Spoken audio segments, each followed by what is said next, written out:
Hey guys, so we have an unboxing of the Sony Xperia 5 Mark II, which may replace the 1 Mark II as a favorite phone. But before we get into the comparison, we'll do the unboxing.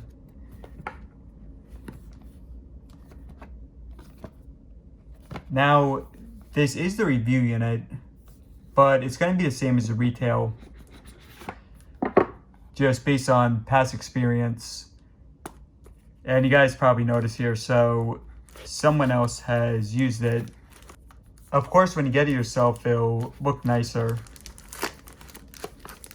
But yeah, we'll take a look in a few. So we also have a fast charger.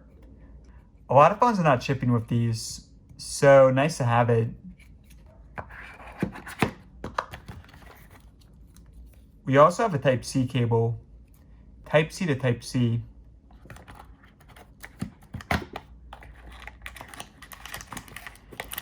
And also some headphones. So, by including the headphones and the power adapter, they're already including a lot of stuff. Also, this is pretty much the exact same unboxing experience as 1 Mark II.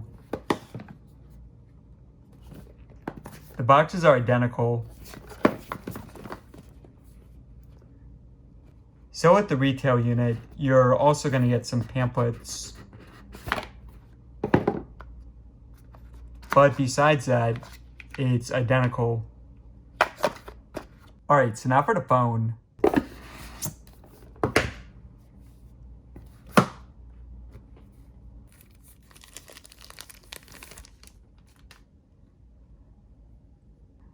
Yeah, really beautiful design, which of course is similar to the 1 Mark II, which we'll compare to in a few. Alright, so let's go power it on. Now, the fingerprint is once again the power, which is definitely a good thing.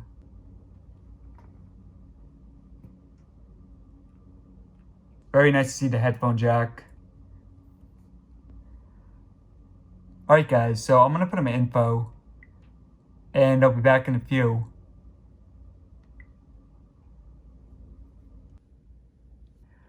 Alright guys, so I've been using this phone for the past 4 days. Now, I'm going to discuss my thoughts more in a second, and we'll also do a brief comparison versus the 1 Mark II. But before that, let's go over the specs for it. So on the front, we have a 6.1-inch OLED screen display. It's 120 Hz and nearly bezel-less without the notch.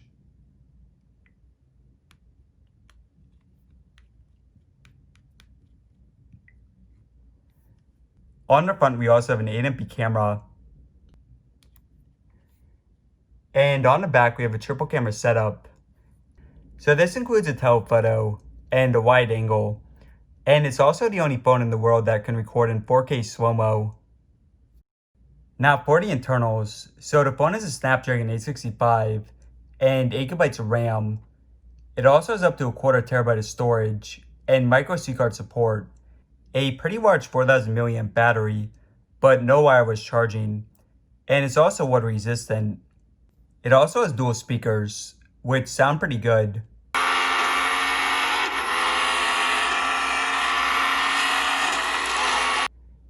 Now at the bottom, we have USB Type-C. On the side, we have a camera button, which is unique to Xperia's. Right next to it, we have a Google Assistant, which is new to Xperia's. Here are some results. Now, we also have the power button, which doubles as a fingerprint. And it works pretty well. Above it, we have the volume rocker. And at the top, a headphone jack, which is great to see.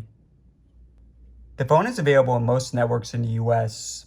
It's only 4G here, but it's 5G in most other countries. Now, the phone costs $950 with some pre-order bonuses and is available at the beginning of December. I'll put a link to the pre-order in the description. Alright, so now for the hands-on versus the 1 Mark II. Alright, so first and foremost, the One Mark II is of course a larger phone. But that said, the phones are actually pretty similar. The 5 Mark II does have some downgrades, but also some upgrades. Now the 1 Mark II is a larger display, and it's also 4K. But that said guys, the 5 Mark II is a faster refresh rate. So the first Sony with it. Both phones have the same cameras on the front. And on the back, the first three are the same. But the 1 Mark II does have an extra camera, used for depth. Now I will be doing a full comparison between them, but I don't expect it to make a massive difference. Now that said guys, the 5 Mark II has some extra features, including being the first phone to record in 4K slow-mo. Now a lot of the other specs are the same, so that even includes a 4000 mAh battery, which is of course impressive for the 5 II because it's a lot smaller. Now that said guys, the 1 II does wireless charging, while the 5 II does not. The 5 II has a Google Assistant key, which the 1 II does not. But that aside guys, the biggest difference here is definitely the price. So $1,200 versus $950. I also do prefer the comfort and the size of the 5 Mark II. So it just feels a lot more natural to hold it. Both phones also have dual speakers. Subway Dreams, Dan, no copyright.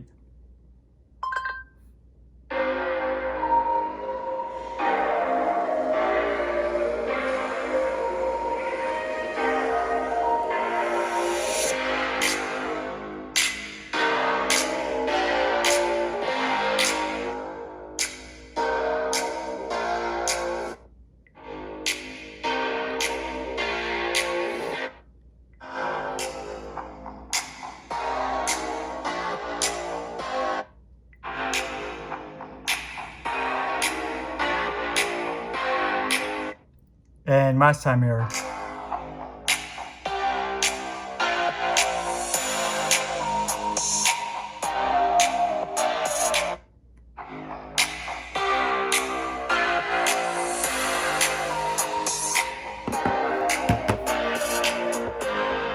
Actually, they're a bit louder on the table. So let's just try it for a few more seconds.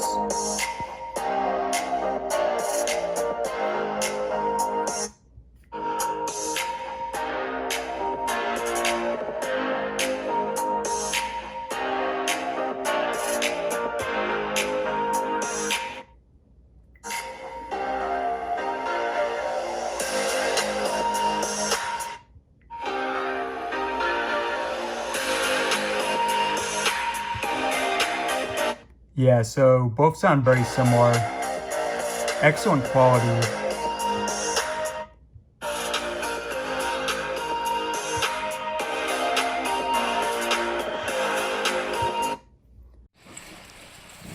We also have a quick test of the rear cameras. So filming this in 1080p 60 FPS.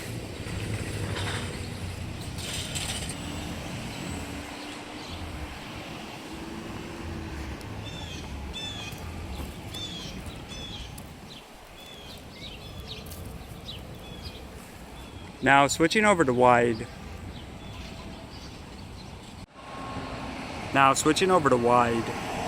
Which is something you can't do on a lot of phones, including Samsung's, in 60 FPS mode.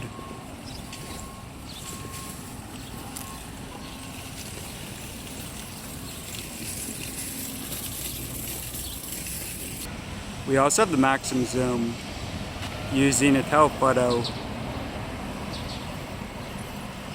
And once again, it's 60 FPS mode. Okay, so my thoughts so far. Honestly guys, Sony might have made the 5 Mark II a little too good. Again, coming into this, the 1 Mark II is my favorite phone on the market. But for $250 less, you're getting a phone that's more comfortable, a phone with almost all the same features, and really not many compromises. So yeah, for the next video, do a full comparison, including for the cameras. Want to see if the forefront makes a difference. But I mean, really guys, stuff like the battery, that could actually be better for the 5 Mark II. So again, I have to do more testing first. But for now, I'm extremely impressed with the 5 Mark II. Alright guys, so let me know in the comments below if you have any questions. Be sure to subscribe for more, including a comparison. And I'll see you in the next video.